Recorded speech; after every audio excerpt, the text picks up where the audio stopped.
আসসালামু আলাইকুম প্রিয় শিক্ষার্থী বন্ধুরা, তোমাদেরকে ইজি লার্নিং এর পক্ষ থেকে স্বাগত জানাই। আজকের ভিডিওতে তোমাদের অষ্টম শ্রেণীর নতুন ইসলাম শিক্ষা বইয়ের পৃষ্ঠা নাম্বার 97 এর সমাধান করে দিচ্ছি। এখানে একটি দলগত কাজ রয়েছে। বলা হয়েছে যে শিক্ষার্থীরা সূরা জিলজাল শুদ্ধরূপে তেলাওয়াত করবে, এরপর পরস্পরের মধ্যে এই সূরাটির শিক্ষা আলোচনা করবে। এখন আমরা এই সূরা জিলজাল এর শিক্ষা আলোচনা করব। নিচে সূরা জিলজাল এর শিক্ষা পরস্পরের মধ্যে আলোচনা করা হলো। শিক্ষার্থী 1, কিয়ামতের দিন সার্বিক পরিস্থিতি অত্যন্ত ভয়াবহ হবে।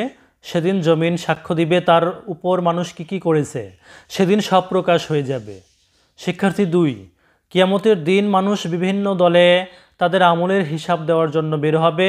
মানুষ তার ক্ষুদ্রাতি ক্ষুদ্র আমল সমূহ দেখতে পাবে এবং এর প্রতিদান পাবে।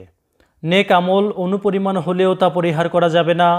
অপরদিকে বদ আমল যত ক্ষুদ্র হোক না কেন তা অবশ্যই পরিত্যাগ করতে হবে।